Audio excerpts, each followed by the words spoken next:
Sorry about that, man. Just noticed we're live now. I turned the microphone on. I just noticed that I forgot to change the time on that overlay, but we're live at 9:30. It's close to 9:30. You're already live? Yeah, I turned the sound up. Well, fine then. We'll just talk until we actually go live. While I get my tabs open. See, that'll give me a little buffer to get the tabs open since we never really know if Restream is going to show me all the chat or not. Yeah. All right. We got Brian Cobb on the house already. What's up, man? So we only stream Joel's to YouTube and mine goes to all the places. So it makes it a little more tricky to monitor. How do I get to my own stream on YouTube? Your channel. Yeah, right there. There we go, right at the top. Okay, so we're live. Got 98 subscribers. Got one more. Hey. Just need a few more to break 100. Nothing cool happens when you break 100. How many do you have to be able to monetize? Is it 1,000 now? Well, it's 1,000 plus the watch time, plus right? the 4,000 watch time hours, which is way harder to get. Not when you live stream. True. If you live stream all the time, it probably would. Yeah. Okay, let's see. We got Facebook up. We're live. Let me go mute that guy. Where else is this? Twitch. Dude, nobody ever watches on Twitch. I don't care. I'm still doing it. Login code. Come on. I love it when it does that. Dude, it's so dumb. My back is killing me today. Twitch verification code. All right.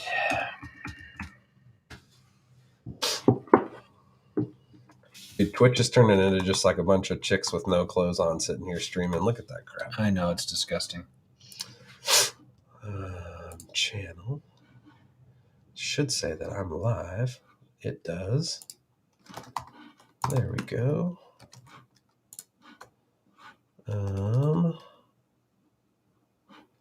Okay, and then the last place would be LinkedIn. Annie, there's Sam. Oh man, we got the whole house full tonight. I'm hearing audio. I don't know if you care or not, but I think you got I do care. I think it's coming from Twitch. Nick Brown. Join live. Mute this one. Okay, so I got them all up, and we're gonna go live. Right meow. Right meow. Great movie. Did you ever see the second one? I heard there was a second one came out. I never saw it. I don't even know what movie we're talking about. You don't know what Right Meow came from? No, I didn't even know that was from a movie. Okay, hang on. All right, we're live. He took his hat off. And threw it. You're in trouble now. Whoa, Joel's getting fired up. Go watch Super Troopers right now. Is it Super Troopers? Right meow. Right meow? That's where Wait, what movie is that little guy from? That little guy? Oh, don't worry about that little guy. Isn't that Super Troopers too? See, I know all the quotes from the movies that I haven't seen.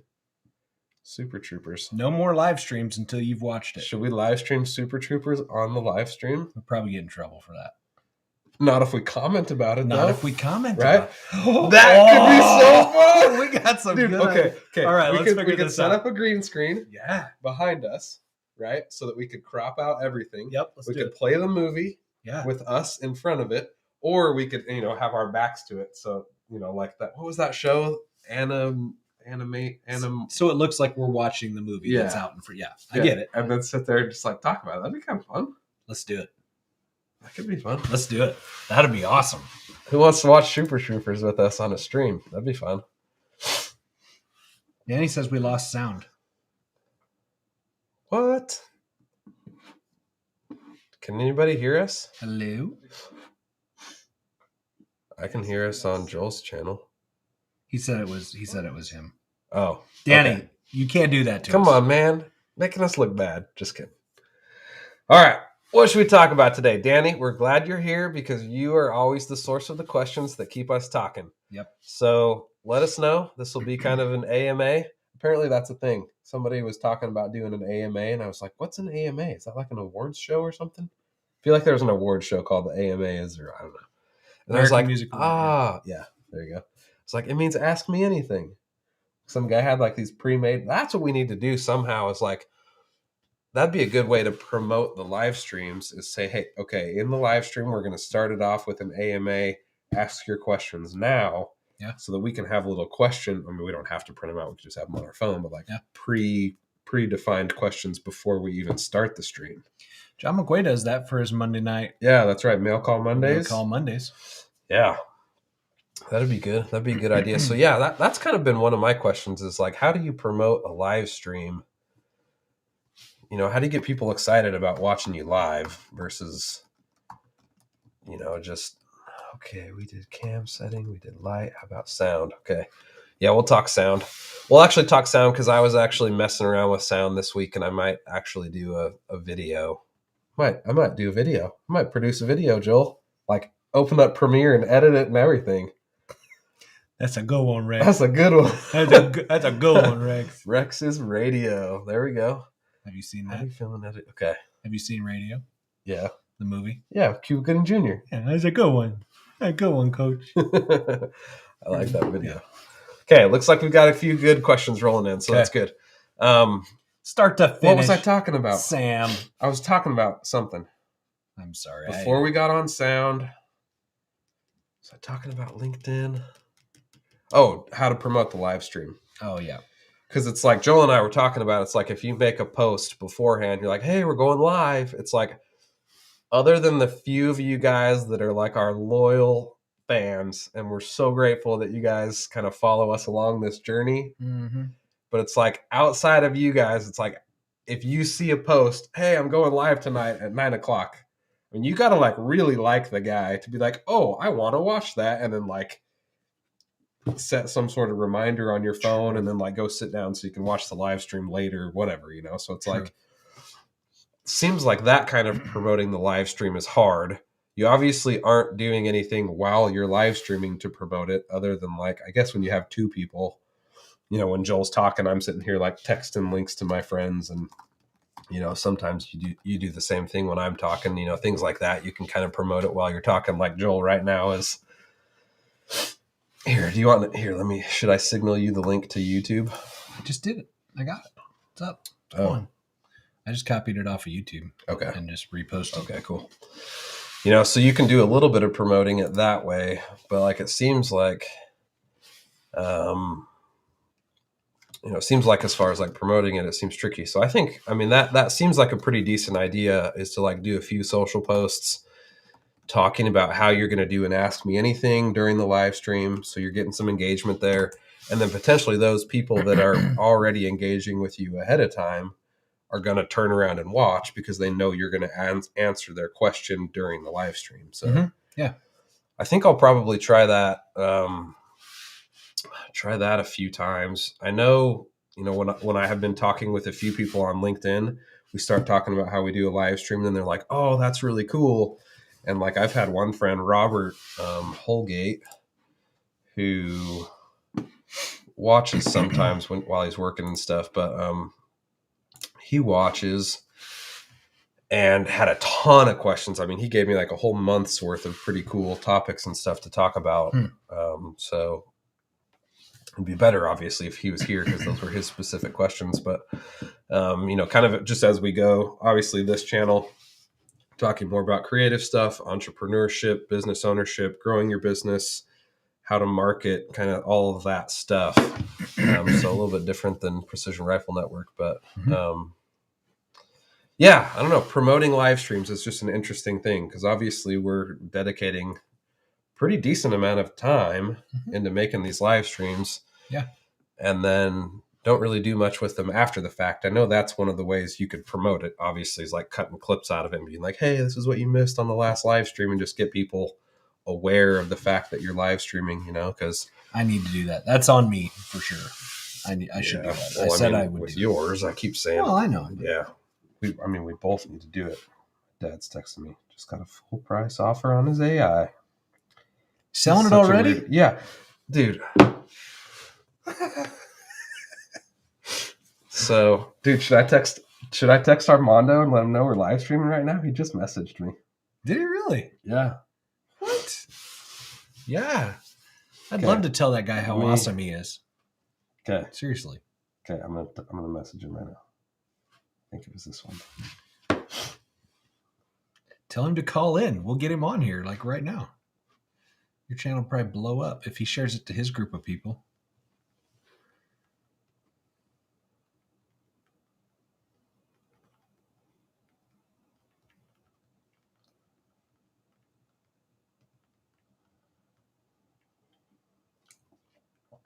Okay, we're gonna see if I can get a guy with 500,000 followers to join our live stream.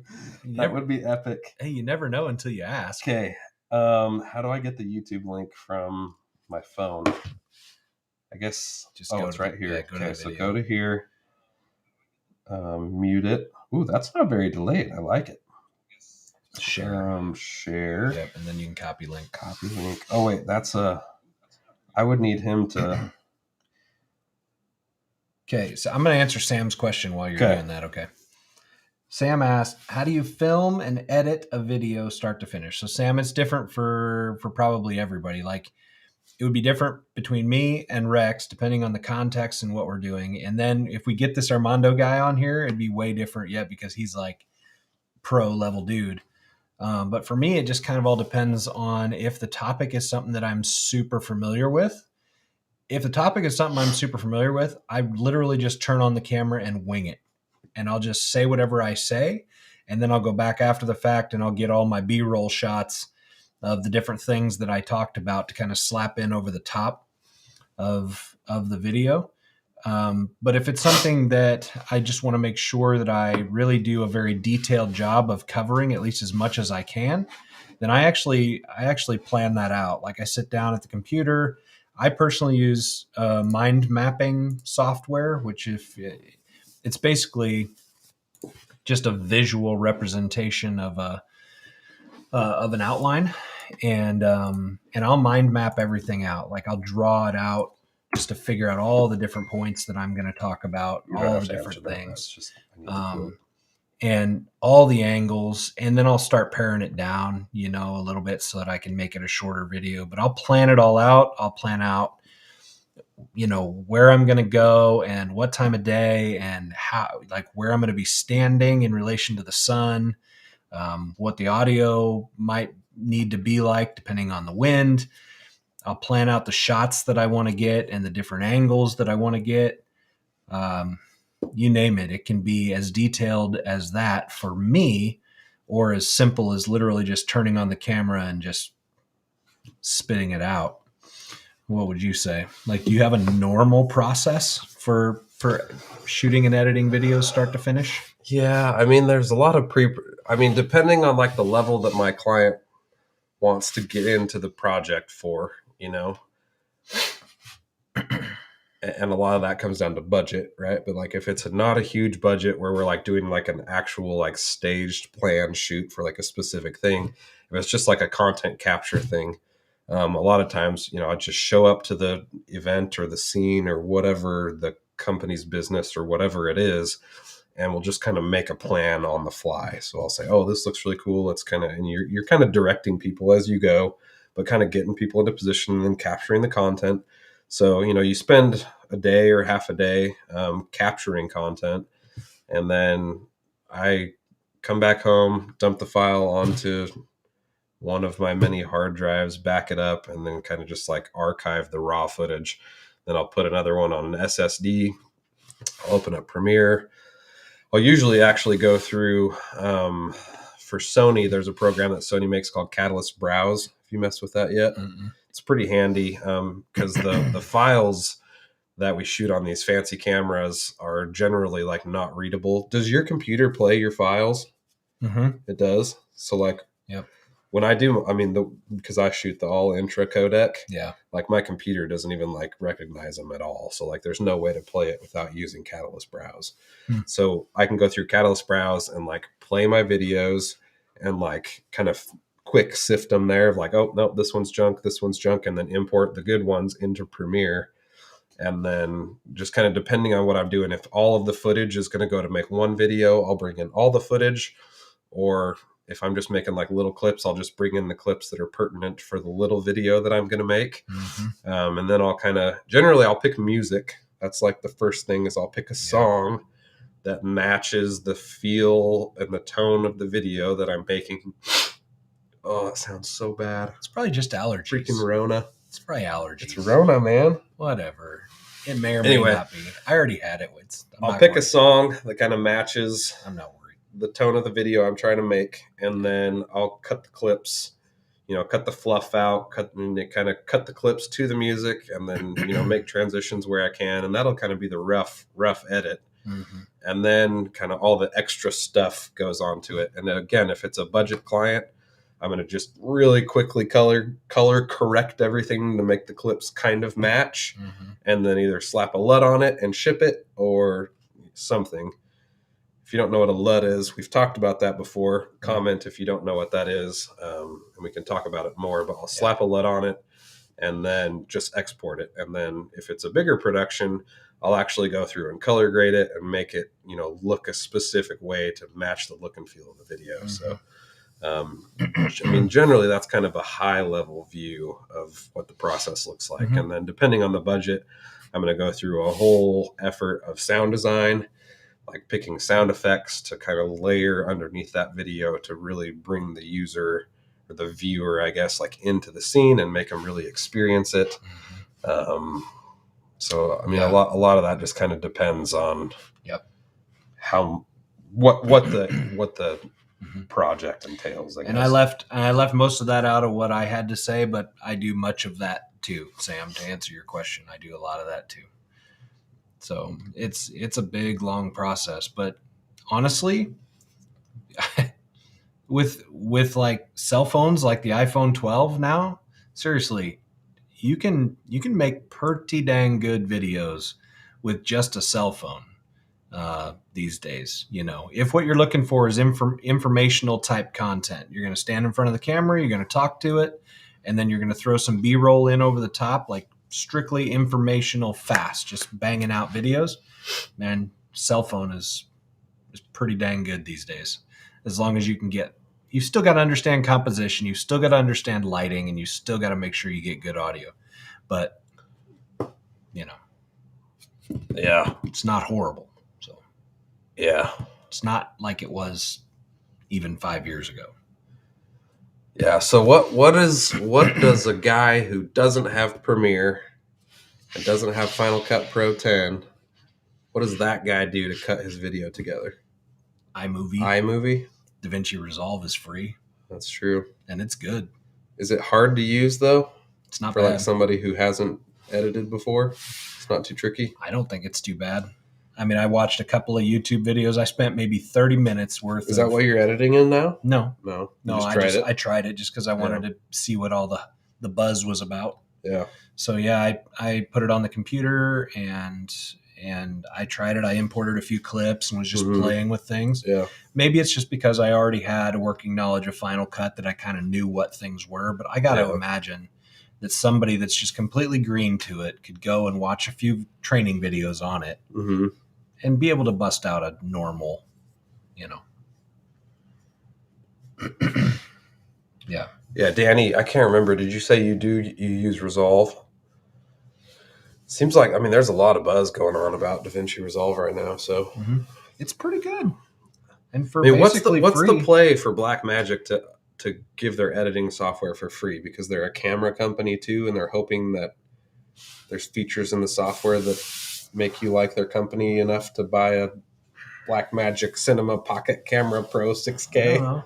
Maybe. They also have a lot of live streaming software. Oh, and all that kind of stuff. Not software, but like little, like the Widgets. Elgato box little thing. Yeah, like stream decks and stuff like that. Yeah, they sell all that kind of stuff too. Blackmagic does. Okay.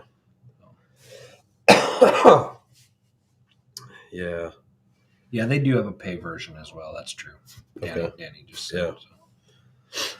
So I'm sure they're making bank on it. I can use the bathroom. Yeah, so that's kind of a high level overview of what goes into creating a video. And again, like obviously to make these videos, aside from the setup, there's not really much that goes into it. We've got our camera feed that routes through HDMI into the computer with an Elgato Cam Link. That's pretty universal for just about any camera that you'd be using that's got HDMI ports of some sort.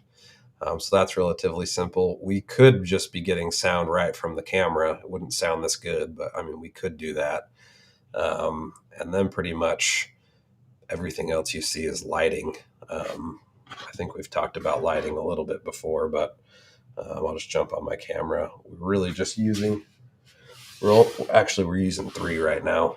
A lot of times Joel wears a black shirt for the streams, and when he's sitting over here, we've got our key light right here that lights our faces up from the front. And then I have a hair light back there on my side that kind of gives me this rim that you can see, right here and kind of on my shoulder. You'll see it go off in a second. But Joel, if he's got a black shirt on, there's no rim light or hair light for him. So he ends up being kind of dark.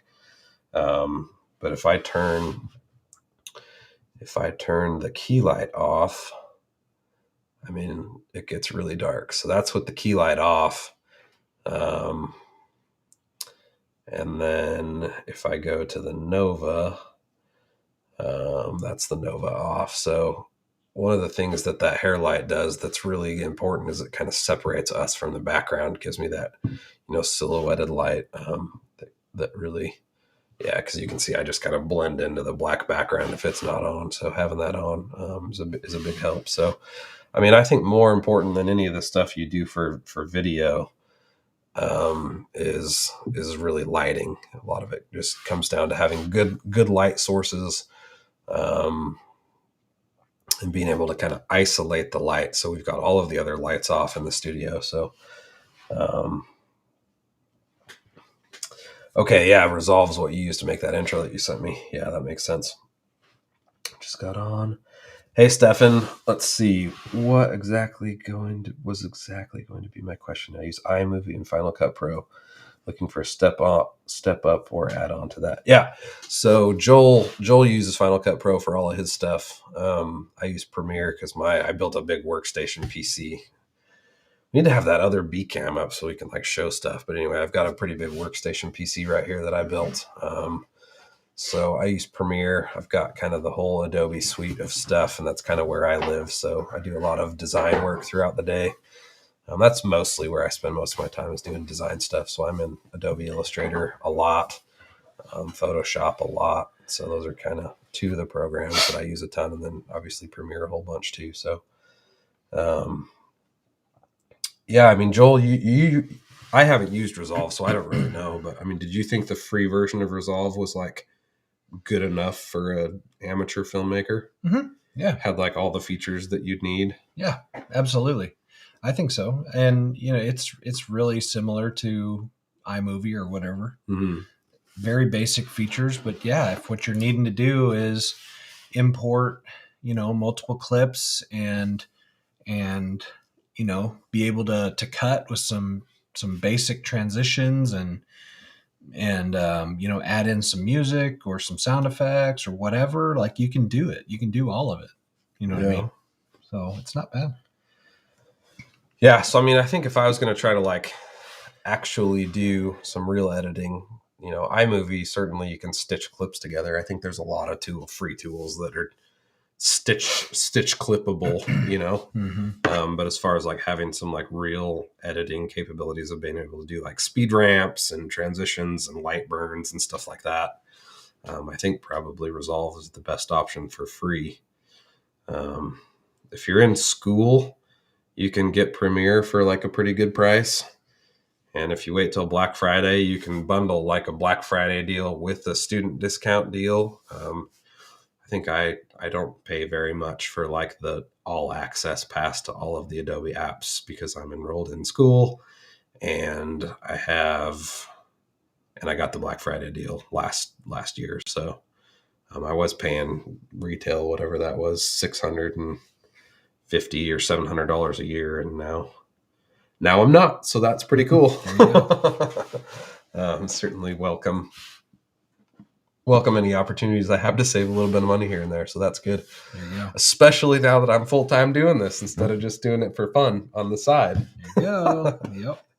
So a little bit more pressure comes into it when you're kind of all the way in it. So kind of fun. Looks like my bro Peyton was here for a minute. on Facebook. Not sure if he's still there or not. He's another guy that I met through the, I think, full-time filmmaker community there on Facebook. Cool.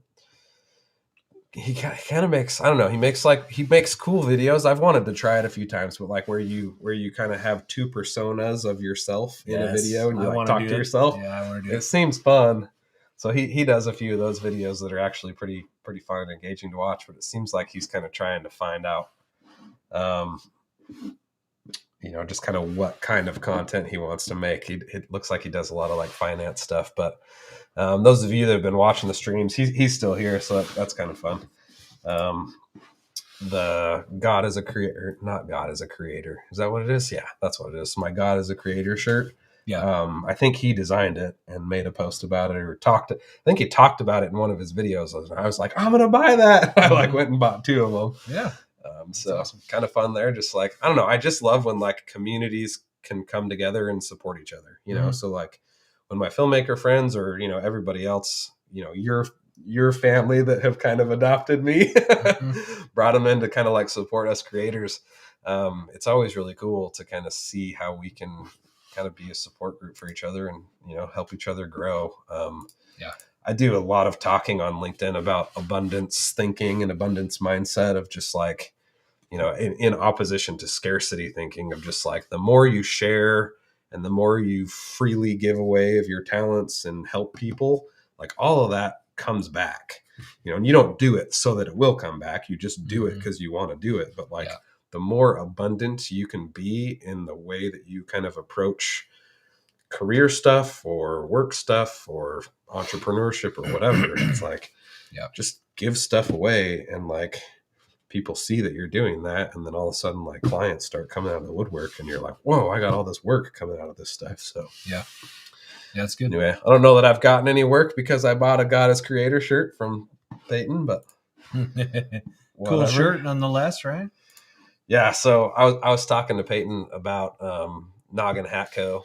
I actually have made a little bit of progress with the vendor. I think I'm going to get some samples made, get those shipped out. So probably within the next, I don't know, few weeks, hopefully I'll have some samples made there. But that's kind of like a big deal. We're working on like a 10,000 hat order. I've got financial backing coming in to kind of get that all off the ground. So awesome. I just kind of have to make the decision of like, do I want to go full bore like that and like legit start a hat company with like 10,000 hat order and like spend my free time like shipping hats? Or do I go kind of the smaller route where I just buy like Richardson hats? My favorite Richardson hat. I don't know if I have any down here. No. So I mean, it's kind of this style where it's a 7 panel, so it's got like a flat panel on the front and then one on top and then 5 more. That's my favorite hat. Just I like the way they sit and they're a little more like creative-y than like a normal hat. I don't know. But I like them. Not full on trucker. Yeah, not full on trucker, but it gives you like this nice flat panel to put like your logo on to where it's kind of more upright and like front facing, which is pretty cool. My favorite hat was a Gunworks hat that had this nice leather patch on it, but it was just a Richardson hat, So it's like, I'm either going to go full on and have my custom hats manufactured to my specification overseas and have like a really nice waterproof, like pretty awesome product, or I'm just going to start it off on a little bit smaller scale and just get a Richardson hat. Once somebody gets their laser, I'm going to have you cut some Noggin logos and then be able to just put those on the hats and kind of sell them that way. So kind of 2 different options on how to do it, but I'm almost leaning towards going the more grassroots because it will allow me to try out different markets and kind of be quicker. I can do custom work, but then just be able to like change designs quicker. Versus if I order 10,000, they're going to be more subtle or subdued branded. It'll be more like a company versus like a custom thing. So kind of just want to do custom where I can do, Noggin leather patches and stuff. So yeah. anyway, yeah, he jumped off, but he and I kind of been talking about doing all that stuff. So cool, kind of fun. To just, seems like the more people I talk about it, the more people are like, yeah, I'd buy one of those. Like whatever. Mm-hmm. I think people in general, like people like to support their friends or people that they know and people that they trust. So yep. The more people that know about it and know what we're doing, like more people will jump on it. So absolutely.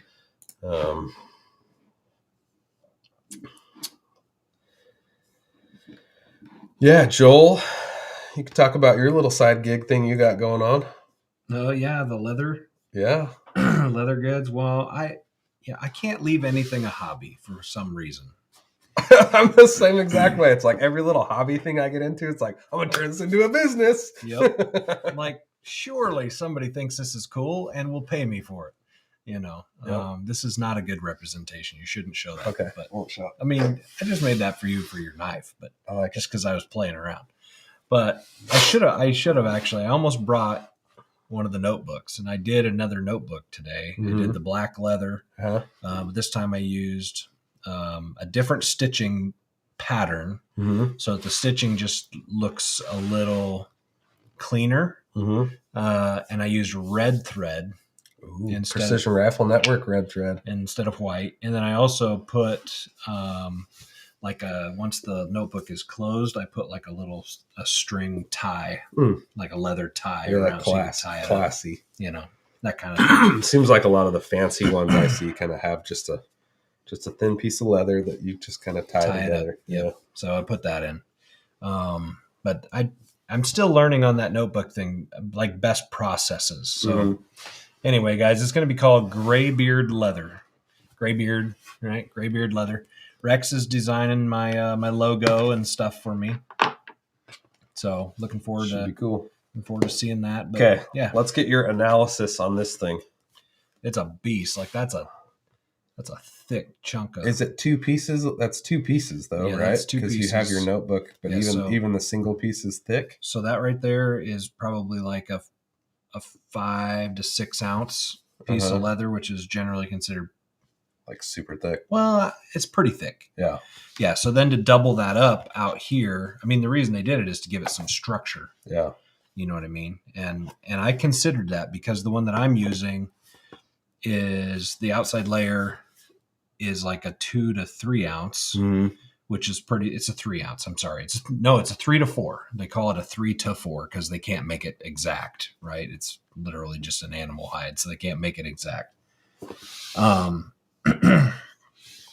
But so it's a 3 to 4 ounce and it's pretty floppy. I mean, it has no structure whatsoever. So, and then what I do is, but depending on what kind of notebook you put in it. So I've got the soft cover Moleskine in there. There's a company. I don't know how to say that name. Moleskine.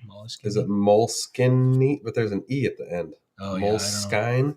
It could be Moleskine. It could be Moleskine. It could be Moleskine. Moleskine. I don't know. We'll call it Moleskine because we're in the business of pronunciating things today. That's fine. Yeah. So I've got the soft cover Moleskine notebooks in there. Yeah. But if you made it so that it went with a hard cover, your leather wouldn't have to be as thick and you'd still have structure. Right. Yep. Yeah. So there's that. Yeah. You can embed stuff in between a couple of layers to give it some rigidity if you want. Like for me, I just liked the floppy light leather. Yeah. And it's thick enough. Once you get a notepad, a 5x8, like yellow pad or whatever slid down into the slot in the back, it's got plenty of rigidity to it. You know what I mean? And then for mine, you just open it up and it's got like a little half curve right here that you can slide documents in. Same kind of thing as this, only it's just a little curve. Yeah. And then I put a pen holder right out here on the outside. And then I put the tie right here. I just basically poke a hole and I knot it on this side. Yeah. And then when you close it, just wraps around, and you just tie it up. Yeah. For a while, I actually put the front cover of my notebook in here. Oh, yeah. But then it was just kind of weird. When I opened it, it had to slide to fold open. And I just didn't really like how it worked. So I stopped doing that. But yeah. I don't know. This company is the first company that I bought leather stuff from. And I just loved it so much that I just like started buying all the stuff. Yeah, I love leather goods, man. It's So just yeah. it's timeless. It looks good. I mean, the more scratches, the better, right? It's I like intentionally scratched it up a little bit so I could kind of get it to patina a little bit. But my other one's kind of more clean. Stefan says he'd buy a notebook cover. Yeah. There you go. Danny Marsh was asking, he needs a folding open credit card holder. So Danny Marsh uses talk to text. That's why sometimes this text comes in garbled, because I see. Talk to text can get jacked up sometimes. Yeah, all right. But open credit card holder where you hold the credit cards on each side. It'd probably be pretty easy. So just like, let's say probably 3 credit cards on one something side in the middle, and just like 3 layers of extra leather. And normal billfold like size. Or are you talking about like an actual billfold, kind of like that opens up, and then it's got a slot down the side where you can put your bills into, and then it's got like 3 card slots, that kind of thing? Like, what are you talking about? Or are you talking minimalist? Like, so mine's like super minimalist. It's essentially it's one piece of leather, which is, I think that's kind of cool. Yeah, it's just kind of wrapped. Yeah. So essentially it kind of ends up with like, there's a center section, and then it folds over on one side and has spots, for however many cards you want to stuff in there. I think that slit would be so you can fold money and stick it in there. Is that kind of what that's for? Yep. I'm not much of a cash guy, so I don't really use that side. And then the other side just kind of got another slot for credit cards. But I mean, this thing's been bomb for me just because it's super minimalist. It's a good front pocket wallet. I've been a front pocket wallet guy for a long time. So it opens like a notebook holder and just has a slot on each side so you can stuff cards in. I mean, I don't know, Danny. It just kind of all depends on how long it would take me. Right now, the problem with pricing is that I'm doing everything by hand. And it's like one off, and there's no templates made. Yeah, so it's like everything is literally like as custom as it gets. Yeah, so the price is going to be higher because it's like full on custom right now. Once I get the laser, then I can just program templates, and the laser will literally cut the pieces out and cut all the holes for me. And then all I have to do is hand stitch it. And then of course I'll still have to prepare the edges, and I'll still have to condition the leather, and I'll still have to do all that stuff. So there's still some time involved, but I don't know, Danny, I'm probably talking $150, I would imagine, something like that. $150 to $200. So wait until Joel figures it out, and then. I mean, I've seen custom leather wallets for a lot more than that. So, I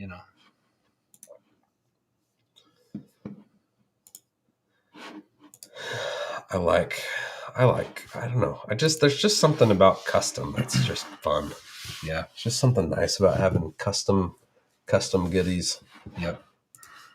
For sure.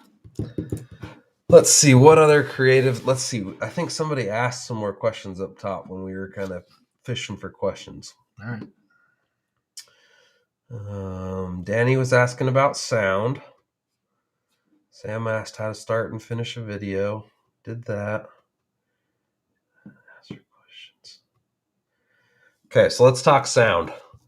So, let's just talk general like streaming setup. So right now we've got OBS, which is a free program that kind of is the initial processor of the video, and sound goes through. Actually, I don't think sound's going through OBS, but it could be. So essentially, we've got a Rode shotgun mic. Can't show you, but it's like a little stick, and it's a directional mic. So like when you're behind it, you can't hear as much as if you're right in front of it. So we've got a Rode shotgun mic up there. And it's got an XLR cable, which is like that big, thick, kind of 3-prong round cable. It's like standard for sound stuff. So the XLR cable goes into an audio interface, which is like another $400 thing. And the audio interface plugs into the computer with USB, which then goes into the software. So that's the hardware side, is Rode NTG5 with an XLR cable to the audio interface to USB into the computer. Now that's kind of like not all the way high end, I guess. Like the only step up, not the only, but like in general, what normal people use. The only step up from that would be like another company. I don't know how to say. Sennheiser. Mm. I don't know. There's like a $700 microphone, or maybe it's $1,000. I don't know. Mm. I think this microphone is 500, 600, somewhere thereabouts. So I mean, just our sound setup right here is probably on the order of $1,000 between the audio interface and the mic. That's obviously higher end. Lower end, you can just take the raw audio right out of whatever camera you're using. Right. Which is, I wish there was a good way. I mean, if I would have planned for it, I would have figured it out. But we could switch to the camera audio, and you could see the difference. Yeah, you can. I mean, let me know if you really want to. If you want to, we can kind of figure it out here. It probably wouldn't be too hard because I know. Well, it's like my talking camera on, audio comes in. It's literally like how it sounds talking on a cell phone versus, you just don't get nearly all of the bass and the depth. You lose it's all mid range, right? On the regular camera audio, it's all mid range. You lose all of the fine detail in your high end, and you lose all the fine detail in your bass. It kind of just, there's not as much super information. Compressed. Yeah. So we're obviously on the high end. Using your camera audio would be all the way on the low end because you're essentially bypassing the audio interface completely. Mm-hmm. So would you say that have you tried lower dollar? Like, would you say there's a real noticeable difference between, say, a $250 mic and a $700 mic? Yeah, I mean that's been one of the things that I want to try. So when I was talking earlier about having sound issues, what I was doing, so one of the things I like to do is video messaging. Mm-hmm. So like on LinkedIn or on the platforms, instead of just like typing out a message, like showing someone that I want to go above and beyond that.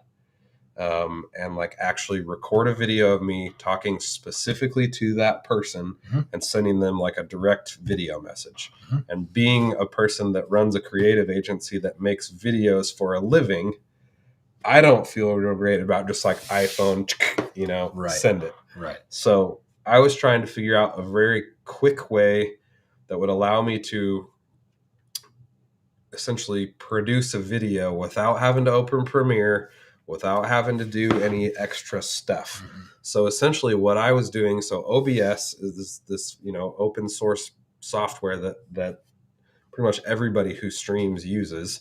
I got OBS and it actually has a record feature. Okay. So I can record in 1080p and it'll record the sound because OBS can read the information coming from my fancy microphone through the computer. Mm-hmm. So like I can get good audio, good video, and just directly record it from OBS and not have to edit it.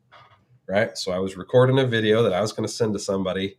And fortunately, like I played it beforehand and I noticed that the audio sync was off a little bit. Mm-hmm. Like the audio was hitting before my voice was, yep. or my mouth was, I guess. Yep. And I was like, that's weird. So that would be one thing, because it was weird because I hadn't noticed that issue in any of our past live streams. So I don't know if like Streamlabs is like doing something different with like auto detecting our mouths moving and like auto syncing them, or if we just get lucky because the sound, I don't know, because Streamlabs is getting the video from OBS and it's getting the sound directly from the audio interface. So somehow that's coalescing to a point where like I didn't notice it not being in correct sync before. I mean, but anyway, when I was doing this video in OBS, I realized that there's a delay sync for the audio, so you can do it. So I put my headphones on and I got my clapper. What's the proper name for a clapper? That thing? Yeah. That thing? I don't know. It's like a take board. Like it's a. I know it's called something. I can't remember. I need to get a fancy one with like the LED, so I can like really feel cool. But yeah, the clapper. So I would hold the clapper up, and I'd clap it, and then just based on watching it, I could pick out. I went in like 50 millisecond increments, and I could find like a range of like, I think it was like from like 150 to 250 that like looked like it was pretty close. And I was like, okay, I'm going to open Premiere and I'm going to like figure out exactly what it was. So I like did a recording, and like during the recording, I switched it 50 millisecond increments, brought it into Premiere, like zoomed in on the audio, found where the clap happened versus when it hit in the video, and like found the exact number of millisecond delay to put into OBS so that I could record with no delay. So I was trying to like make it really fast and easy to record videos, and it took me like 2 hours to figure it all out. And I'm like doing screen records of the OBS window so I could like make a video of it later and like all sorts of crap. So Assholes. Anyway, got it figured out. So now I don't look like a chump when I record videos and send it to people, but excuse me, certainly felt kind of dumb because like I had done it already with like a handful of videos that I had sent to people, and like the sync was not correct, and I was like, that's bad. Bummer. But anyway, one of the things I was doing was I was going back and forth between pulling the audio directly from the camera and then pulling it through the audio interface, same microphone. So that was interesting. So I was using the preamps in the Sony microphone versus the preamps that are in the audio interface. And there was a perceptible difference just in the audio interface, enough that I chose to still go with the audio interface and deal with the syncing issue versus when I was going directly into the camera, the video and audio is synced. So I wish, I mean, I know kind of what I was doing, but I don't know. I don't mess with it. Danny, if you're still on there, we could do it, but it's probably not worth it if there's more people who don't care as much about it. I don't even know if anybody's watching anymore. Let us know if you're still watching. We'll keep going. 6 people. I think there's 6. Yeah, but I've got 4 tabs open. YouTube says 4. So I'm only 1 on YouTube and you're on YouTube. So there's 2 more. Oh, 5. Welcome, whoever just joined on YouTube. Yeah, I don't know. I think it was kind of fun when we were messing with stuff before, but makes it somewhat interesting. I mean, if I'm doing that, I'm like unplugging the microphone, so sound is going to cut out for a minute here and there. So if people like jump in and don't know what's going on, they're like, "This is the weirdest stream I've ever seen." So yeah, that's kind of expensive audio work. Obviously, I mean, if you're not trying to live stream, I think Rode mic, just what are those called? Video mic Pro and Pro Plus. Yeah, I think those are both pretty good options just for kind of a run and gun when you're on location, like doing film work. I mean, that's what I've used for years now, though, like all the time until just about 2 or 3 months ago, and I switched to a little bit higher dollar Sennheiser. It was, I think, in the $400 and some range, which is like, almost twice what the Rode Video Mic Pro cost wise is, but it's a nicer directional mic, shotgun mic like yours, as opposed to, I mean, the Rode Video. It's still intended to go on camera. It's both. Okay. I mean, it looks almost identical to this. Okay. It's basically Sennheiser's version of this, but slightly cheaper. Okay. So, I don't know the comparison. I have no way of knowing, but it's good. You know what I mean? Like I've set it up on a pole like this. Like if I'm sitting at my desk doing anything at my desk, then I'm basically putting it on a pole, trying to get it, just out of frame as close to my mouth as possible to get the best audio as I can. Yeah. If I don't really care, I just leave it. I leave it right on the camera and I let the audio go straight into camera. Bake it into your footage. Just leave it. Yeah. Yeah. So if I'm sitting at my desk and I'm recording a video, In general, I'm recording the video footage with my camera audio baked into that footage. And then I'm recording sound also through the NTG5 into the audio interface. And I record that in Adobe's audio program called, what's it called?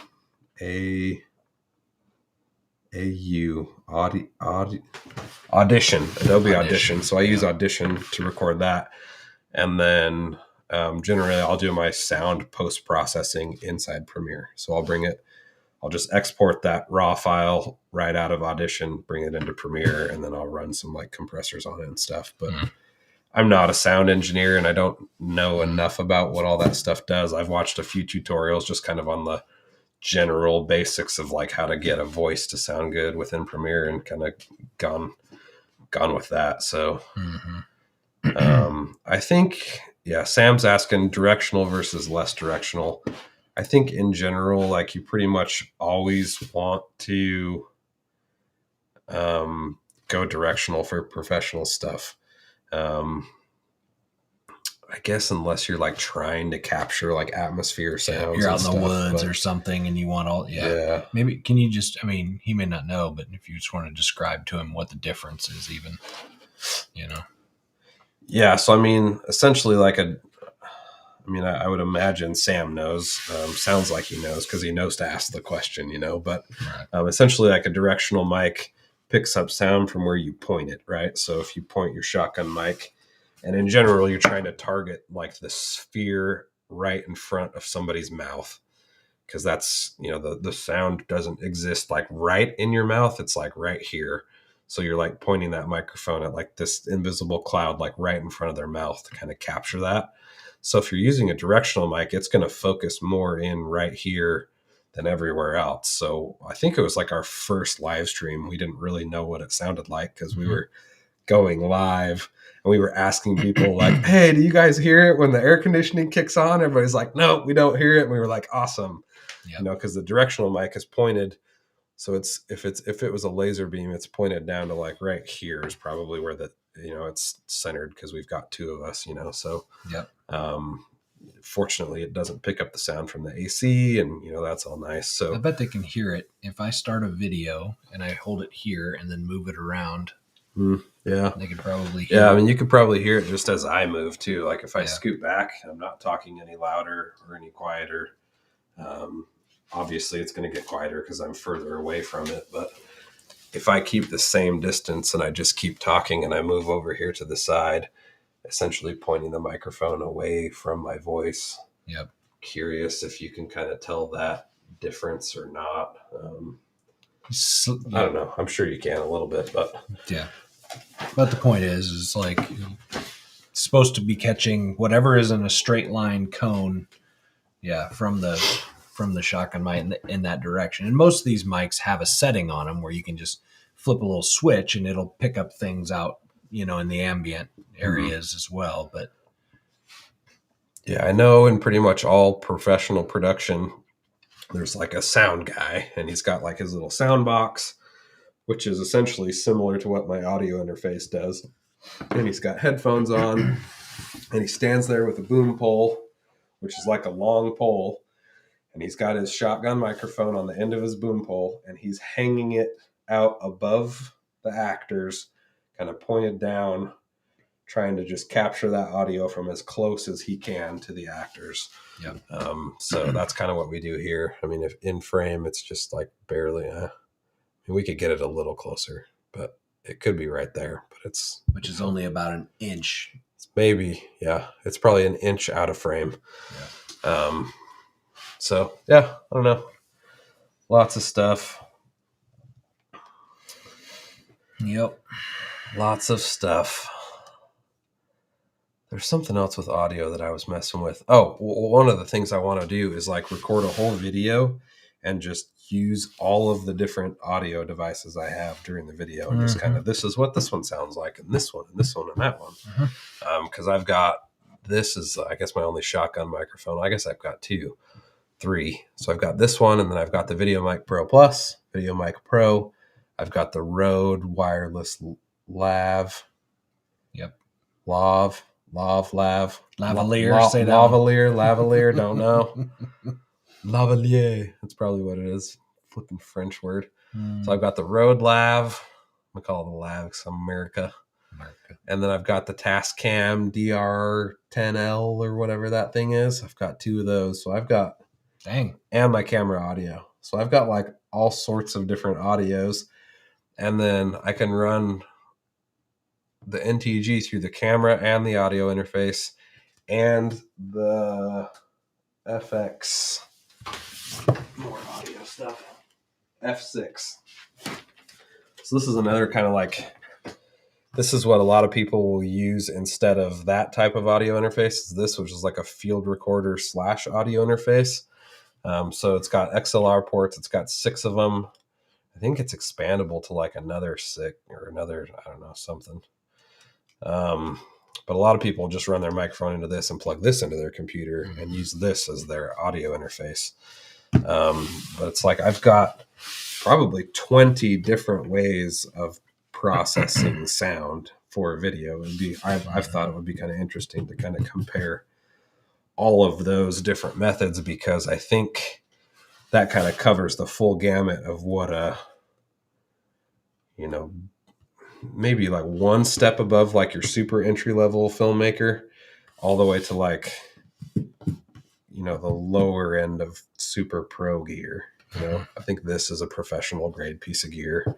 This is my audio interface is, but like, I think there's microphones that get up into the $2,000, $3,000, $4,000, $5,000 range, and I don't have any of that stuff because I don't have a need for it. But there's a lot of different ways to do audio, and then there's a whole bunch of stuff you can do with it after the fact.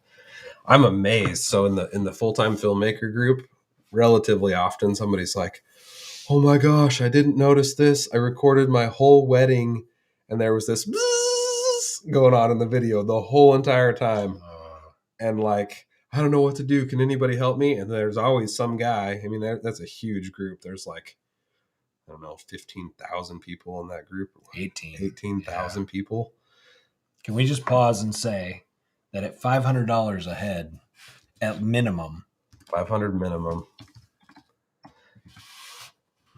Ooh, buddy. $9 million that guy has made from that. Like, and what percentage of people do you think pay for the course are in the Facebook group? Half?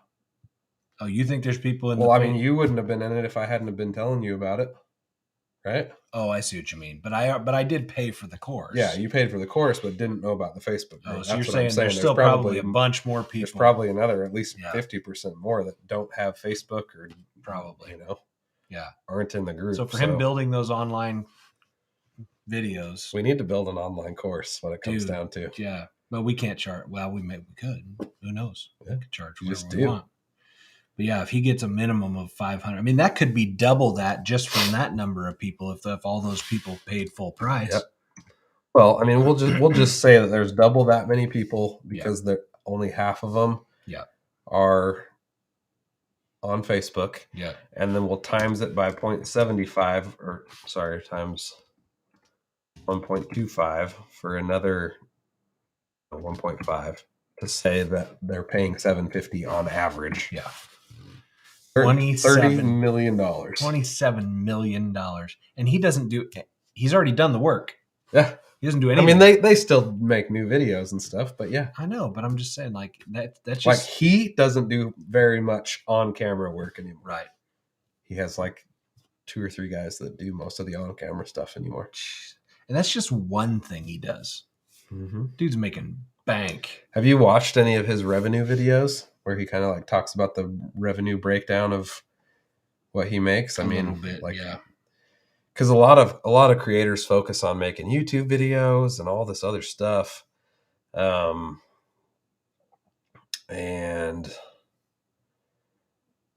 he's breaking out the revenue. This is how much I make from YouTube, and this is how much I make here, and then like 90% of the pie is like, this is how much comes from my own digital product that I made with full-time filmmaking. Like, it's pretty insane. It's like, why would you focus on anything else besides Seriously? That? It's like, I don't care how hard I hustle as a creator making content for clients. It's like to make $27 million. Like, I mean, even just in a small niche of precision rifle, we know how much Galen and Phil make. Can assume, yeah. We can assume pretty close. Yeah. We know how much they make. Like, that's a crazy amount of money for something so new and something that they're just continually building on. You know what I mean? Like, online course is a good way to go. It's completely virtual. Like, your customers can be around the world. Yeah. They can consume your product and like, anytime, day or night, anything. And you don't have to do anything. Once it's done, it's done. It just lives there in infamy. Like, it's just there. Sam, what is this video you shared with me? What am I supposed to be seeing about the making Halo Infinite thing? You have to tell us what that's all about. Here, can you have my headphones real quick? Yeah. Danny Marsh just sent me a video. Danny Marsh. The Journey with Dan.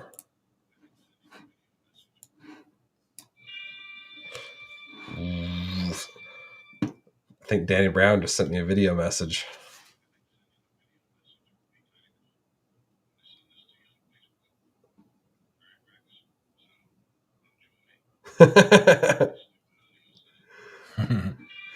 Hey, Danny Marsh, I just watched that video. That wasn't too shabby, man. There you go. I think video messages are like super cool. And I love it when people listen to us and do what we talk about. But yeah, I mean, I think a video message like that is so much cooler than just a text message. Yep. Right? Because it's like anybody can whip up a text message and whatever, but like somebody takes a little bit of time to like do a video message. It's like, man, instant credibility to that guy. So that was super cool, Danny. Thanks. Sam was showing this because we were talking audio, and he thought it was cool on how the audio was made for that. Oh, okay. Let me pull that back up then. Here, should I pull it up so we can show it? Well, it's on my Facebook Messenger. Maybe I'll send it to you quick. Send it to my Facebook Messenger.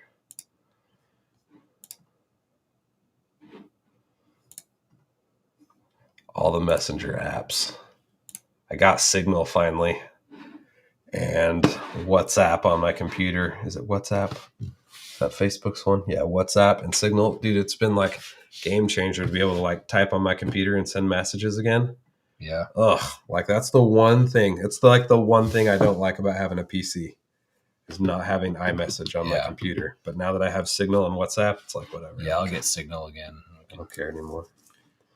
Okay, making Halo. If I go like this, put it kind of in the top of my window. I guess it's there. We'll just share small monitor. There you go.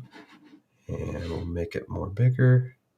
If I go theater mode, there we go. It's big enough. Okay, so this is how they capture Halo audio. Yeah. Audio. So all those microphones. Yeah. So all of these microphones look like directional microphones, and they've got them all pointed at the Suburban. So I imagine they're gonna shoot the Suburban with real guns. Yeah, and they're capturing what the sound of the bullets hitting the Suburban sounds like. So that's pretty rad. Yeah, so they've got microphones on both sides. They're getting directional audio. They've got these tech nerds probably that like don't look at that. Oh man, that's epic. Okay, so they're capturing audio right there at the source. So okay, let's pause that real quick. And just hide that for just a second. So that's where something like this comes in really handy. This F6, it's got 32-bit float recording. And what that means is essentially it will capture all of the audio that it hears. So with super loud things and super quiet things, it will capture that full gamut of sound versus most recorders like the Zoom. I think it's the H. What's the H one that like most people get? It's a little smaller, skinny one, rectangular. Yeah, the little skinny one. Yeah, yeah. H1. I think it's called an H1. That. Yeah, like it's only 16-bit or whatever, and like you either have to set it in low mode or high mode, and even if you're trying to capture gunshots, it's going to clip. You're going to miss that sound. So this will capture a full gunshot and it will capture whispers all at the same time. So for people that are kind of in a dynamic situation that don't really know what kind of sound they're going to get, this thing's pretty awesome because it'll capture all of it. So I imagine they're using something with similar capability in this video. So this is another good idea of doing like reaction stuff, because this could be, could be kind of fun. Absolutely. With like, and I bet if I took this, give me just a second. I'm going to move it down so we can still see Joel. If I scoot this down. Yeah, you can see us both, sort of. See a little bit. We'll see a little bit of Joel. Okay. This is kind of fun, though, just being able to play a YouTube video. And okay, so he's shooting shotgun. Oh, what was that? In town? Probably blanks. Yeah, that looks like a blank. Okay, what are they doing in town, though? Are they trying to like hear what those sounds sound like as the reverb comes off of buildings and stuff? That's pretty legit. Oh, man, that is cool. That makes me want to get an Xbox and play this game. Oh, that's legit.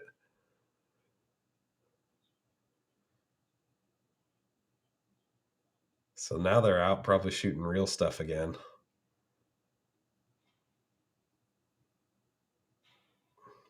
Maybe not.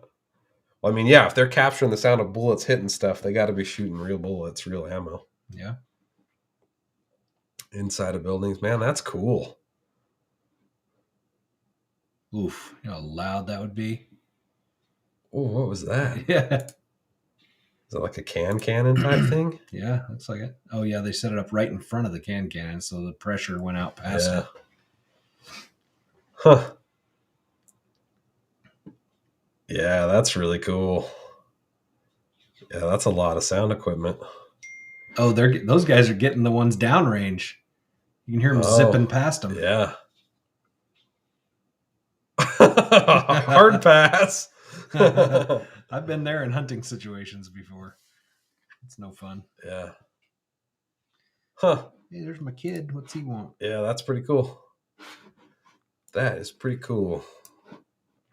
Okay, lock that, hide it. So anyway, OBS is the program we're using to kind of do all those overlays and stuff. So kind of fun there. That's cool. Joel, okay, that was you seeing it. Yeah, thanks for sharing that, Sam. That was cool. I liked that. Yeah. Seen the videos. Yep. Talking about audio. Yep. You're asking about how easily resolve was to use. Actually shot that on an Osmo with a shotgun mic and then edit it and resolve. Yeah, so Danny's talking about how quick he shot that with the DJI Osmo, edited it and resolve, and sent it to me like super quick while we were live streaming. So yeah, sounds like resolve's pretty easy. Yeah. Dude, those sounds are pretty cool. That'd be fun to capture some downrange sounds to add to your videos. Yeah. I bet you probably can't find stock sounds for that kind of stuff, can you? No, dude. Nothing good. I mean, you can't tell if it's surely. Yeah, I mean, yeah, in Epidemic Sound there's definitely some sounds, but it's not really good. As I remember, it's not really as, I don't know. I didn't play around with it much because it just didn't sound awesome when I listened to it. So. Yeah. Sound is a tricky one. I mean, one of the things that I heard recently where they were talking about it is like you can get away with crappier video, but you can't get away with crappy sound. Like people will click off of a video that sounds like crap way before they click off of a video that looks like crap. Absolutely. Yeah. If I can't hear what you're saying, forget it. So for us, it's like really important to have good audio. So that's why certainly we have more money invested in the cameras and lighting and stuff, but we didn't stop our investment at audio.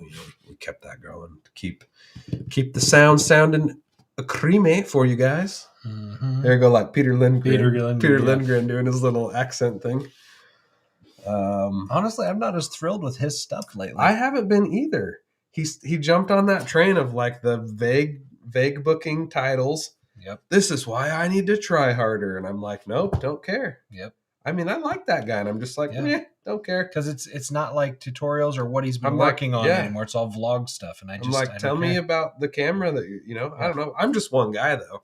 No, I was on a whole thread where they were just bagging on the people that talk about gear. They're like, oh, rah, rah, you're not a real filmmaker if you're just talking about gear. Like, talk about the films you're making and blah, blah, blah. And right. It's like, if you don't like that content, you're just not the audience. Like, they're all making fun of Peter McKinnon, giving him crap. And I'm like, okay, let's talk about how many YouTube subscribers he's got versus how many you have. Yeah. So clearly you're not in the audience that he's trying to reach because he's got millions and millions, you know? So, right. Again, like, I was watching, have you watched any of Alpha Gaming stuff? Harris Heller. There's so many people out there to watch, but anyway, one of the he's kind of a famous streamer that's kind of gone onto YouTube, and he was doing a video of just like talking about how to be a successful streamer and successful on YouTube and stuff. And one of his suggestions was to watch people that you don't like, that other people like, and figure out what they're doing that those other people like them, and figure out what you don't like about them, and either improve on what, you know, just kind of analyze yourself compared to them and see with either what you're doing that they're doing or what you're not doing that they're not doing, and kind of compare them to figure out why they're being successful and you're not. Or maybe you are also successful, but just kind of see someone that you don't like that is successful and try to figure out why other people like them, I guess. Casey Neistat is case in point. Yeah. For me on that. Like, tons and tons of followers, obviously. I think the guy's an idiot. Like, I just can't even watch his stuff at all. I don't know what it is about him that people like, other than he just looks super awkward. Like, he's a weird looking guy. Yeah. Like, I guess I could get like my orange mirror lenses, Oakley glasses, and like, I don't know, do something weird with my hair. No, grow it out and like put it in a little man bun, and I could have this like more shocking persona. I mean, like, most of the time I've got a hat on and these black rimmed glasses. Yeah. But like, you know, I could be like, I always have a baseball tee on. I don't know. I mean, there's something to that. Yeah, sure. Maybe I'll start doing that. Like, I like baseball tees. Like, maybe that'll just like be my thing. And like, I'll always have a baseball tee on. And like, I think there's something to that, honestly. Like, it's just like being consistent, like consistently showing up to where people can consistently kind of know what you're doing and what to expect from you. And all of a sudden people who like what you do start showing up for you, you know? Yeah. But it's like, for example, like the one, like who, like you look at Instagram people and like, oh, this guy's got 1 million followers or 500,000 or 50,000. Holy cow. Guess how many followers The Rock has? I just looked the other day. It was like 55 million. Wow. On Instagram. And it's just like, holy freak. Yeah. And honestly, like, I don't think that's just because he's a movie star. Like, I think it's because he's like really strategic about like the businesses that he does and like how he does his content. And yeah, I don't know, man. Like, that's insane. That is. Well, I mean, have you ever looked at music videos on here, like the popular music videos, to see how many views? Like, nuts, like stuff like 55 million views on some of these that music aren't videos. Very old. Couple of years. Yeah, but some of them are old. But I'm just saying that even at a couple of years, look at that one. 1 week.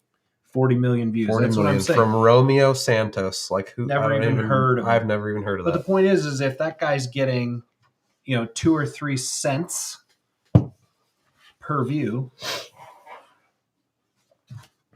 Yeah. Danny's talking about always being yourself. I agree with that. Yeah. But at the same time, like, baseball tee is me sometimes. Yeah. So is it bad to just kind of take some of those identifying characteristics and kind of incorporate them into your personal brand? I would say probably not. Like, I think that's probably a good thing, because like you could see a picture of the back of me with my shorts, because I always have shorts on too. So it's like shorts, baseball tee, and hat. And you could see me at the grocery store from the back and you would know that that's Rex. Yeah. Potentially, right? If like I was a public figure. So like the more you can incorporate things, those Oakley sunglasses, like, yeah, that's me, just not in a video at night when I'm live streaming. But if that helps me build a personal brand, then do it. if a Peter McKinnon, if he dresses the same way in public that he dresses in his videos, like he'd be unmistakable. Like there's no way that guy could hide. Yeah. Right. He's just got a very unique look. Yeah. You know, I mean, when I got these glasses, for example, right? Like I spent a ton of time like finding the perfect glasses that were me, that I liked and that accentuated my face and like all the stuff. Yeah. And my wife is like, why do you care so much? Like they're just glasses. And I'm like, yes and no. Like they're just glasses, but like this becomes a part of my identity, right? Mm-hmm. Like I take these off and I take my hat off and people are like, who's that guy? That is, I shave my beard and all of a sudden it's yeah. like, who is that guy? Mm-hmm. Versus like people, like I see myself all the time with no glasses on. Because like I get out of the shower, I look in the mirror, no glasses. Like get tired, I go up and have dinner, no glasses or whatever, But like people that see me all the time with glasses on and all of a sudden like I don't have them on, it's like, who's that guy? Yep. So like that's why I got these little bit of Goldie Gold on the sides. Because you're a baller. Look at you, don't have these though. See, my visual brand was so strong that even the curmudgeon bought glasses that look just like mine. Not just like. Yeah, they're not, but they're similar. Yeah, I like them. I wanted a little bit of a thicker glasses. Yeah, I've always had kind of thin. Of course, the glasses that I have had up until these, I've had since high school. Really? Like a long time. Oh, that is a long time. Yeah. So. And your eyes haven't changed? Huh. Actually, my eyes have gotten better over the years, which you never hear of, apparently. But they have. People don't like fake. That is so true. It is true. Dude, okay, so let's talk about the creator economy that Colin and Samir talk about all the time. The creator economy. I feel like there's this huge push. Everybody's talking about being your authentic self, being authentic. Everything I see is authenticity, blah, blah, blah. So there's all these creators that are like, hey fam, hey people, like you guys are my tribe, blah, blah, blah. And these aren't huge creators. These are like people with like 10,000 subscribers. So like, big enough, but like not huge. Oh, you guys are my fam. Hey, thanks for showing up for me, fam. Like message me anytime, blah, blah, blah, right? I'm like, oh, cool. Like I want to be like a part of this guy's tribe. Like, yeah, we're like doing the same thing. Message them, freaking crickets. And I'm like, like a good message of like, hey, what's up? Or like maybe even like a freaking video message. Right. Freaking crickets. I'm like, you are so full of freaking crap. I want to just like make a whole video and out all of them and be like, hey, all you people that think you're, and just like freaking by name, just out them all. Be like, you people are trash. Talking about building a fam and your community and blah, blah, blah. And I'm like trying to connect with you and you just like ignore me. Yeah. That's freaking lame, dude. Yeah. And then I message Armando Ferreira, 500,000 followers, and he like texts me back. Gets right back. It's like super legit. Yeah. Well, I've got like back to me. I've got a whole new respect for that guy now that I know he's a gun guy. Dude. Heck yeah. Yeah. I mean, he didn't want to join our stream. What did he say? Nothing. Oh. I mean, I feel bad maybe. He thought I was just trying to like get him on my stream, but says he does a lot of pistol production stuff, but like shoots matches and like has a Terran Tactical, some sort of AR with a, I don't know, some sort of optic on it. Beretta. I mean, so we have to question. Kind of cool. We got to question that a little. Kind of cool. That's all right. Cool. Yeah, I don't know. I think what it is, nothing is honestly these days, and for someone to just be who they are, that's it. Just gonna be you. Yeah. I don't know. My wife was asking me, aren't you worried about live streaming? Like you might say something that might get you in trouble later. I'm just like, whatever. I'll say gay. I'll say gay on the live stream. Yeah. Like I don't care. Absolutely. I'm too old to care. I'll say I love America. Yeah, exactly. Don't say that you love America. What if you want to run for office someday?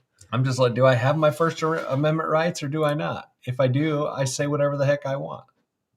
That's how that works. I think that's the best way.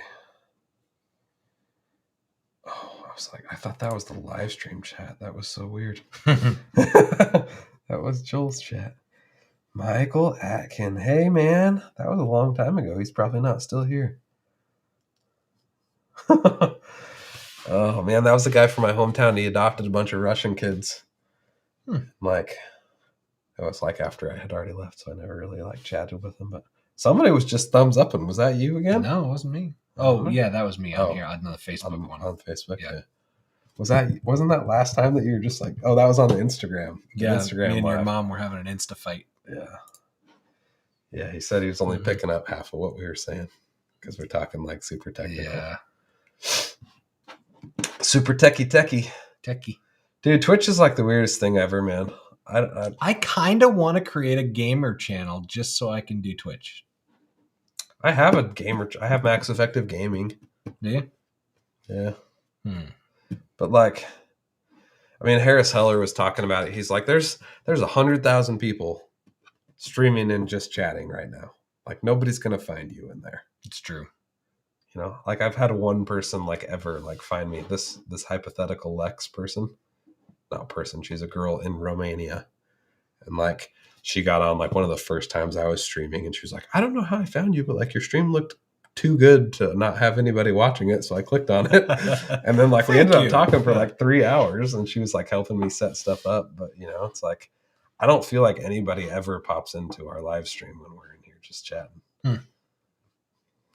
It's probably because our setup isn't twitchy enough. It's not twitchy enough. I think with Twitch, like we need some RGB lights going on in the background. You need all the lights. You need the music. Yeah. You need the green screen yourself down in the bottom corner with headphones on. Yeah. Just don't have jamming. Don't have a good enough stream for Twitch. Yeah. Whatever. I don't really care. I mean, yeah, I'll keep streaming. And I mean, we're streaming all the other places too, so it don't matter. Did you hear about this Field of Dreams baseball game going on today? No. Apparently they did like a Field of Dreams, like the movie. Yeah, like up in Iowa, the legit Field of Dreams for the movie set. They did a baseball game up there between the New York Yankees and the White Sox because that was from the movie, right? Okay. And Kevin Costner was there, and they did this like actual baseball game up there today. Is it like just a little random field in rural Iowa? Yeah. Huh. That's cool. Yeah, I thought it was really cool.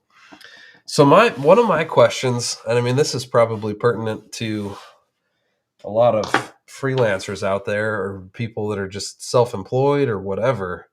It's like, how do you stay plugged in and stay aware of like all of the stuff, right? Because it's like Facebook's only showing me so much stuff. You know, it's not showing me any stuff that's going on around me. And if I'm not actively seeking that out, it's like, how do you stay in touch with what's going on around you so that you're aware of like cool stuff happening and you can be involved with it? Yeah. Because I feel super disconnected, dude. Because like, I don't have any coworkers that I'm talking to every day that are like, holy crap, dude, guess what I did yesterday? Nothing.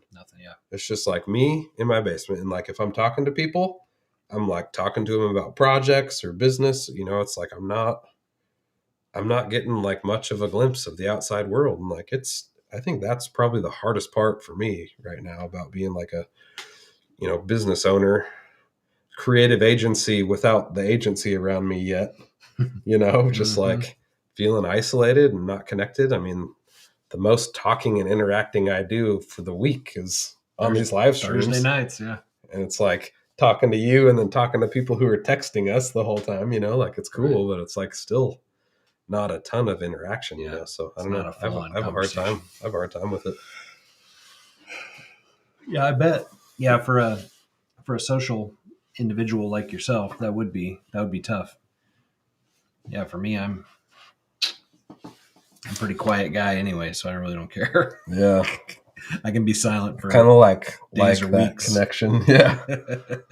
But you're my connection to talk more, so that's good. Yeah. The cool thing about Twitch is people can get your Twitch channel and pay for it through Amazon. Because you can pay for one Twitch channel through Amazon. Amazon just pays it. Yeah. That's cool. Twitch is like a cool thing to monetize. Like if you can get people that become aware of you and like you and follow you, like Twitch is kind of set up that people know that they support the people that they like on Twitch versus like YouTube and anywhere else. I mean, like YouTube has done a really good job of making it incentivized for creators to create by giving you a share of the ad revenue. But people are less inclined on YouTube to just like willingly give you money, right? I mean, they do if you ask them for it. Hey, go to my Patreon. Yeah. Cue it. Hey, go to my Patreon. You can be my third supporter. There you go. Rex Allen, something. It's probably just Rex Allen on there. I don't know. But yeah, Patreon. Yeah. It's a cool thing. It is kind of a cool thing. Yep. About every caller night, you think? Yeah, probably. I've been going for ask everybody for money and then shut it down. We're going for an hour and 15 minutes or so. I don't think anybody else is on anymore. I think it's just us, man. Danny Marsh might still be here, but there's 5, and I've got 4 tabs open. So I don't know. It says 4 watching on YouTube. Yeah. I'm still only 98 subscribers. What the crap? What the heck? All you 4 people on YouTube watching right now. All right. When I get home, I'm gonna go to I've got multiple like ghost accounts. Joel's got all sorts of ghost accounts. I've just got a couple ghost accounts, so I'll go in and I'll make. Joel, get me to 100. I'll get you to 100 tonight, but yeah, then you're on your own. Dude, that's tough, man. It is, isn't it? Ugh.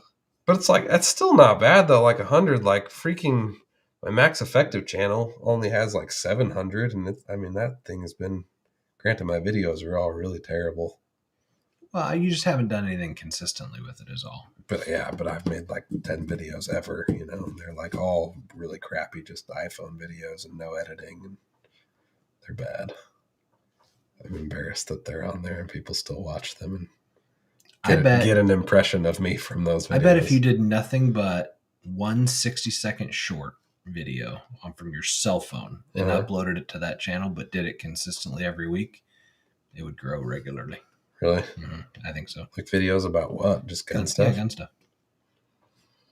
Again, I'm just like not plugged into gun stuff. Yeah. Other than these streams, you know? It's like, what gun stuff are you doing? I'm like, nothing. I'm into camera stuff. Don't tell anybody because I'm doing a gun live stream every week, though. You know. But. All right. We're going to shut it down. Thanks for being with us. Danny, we'll see you later.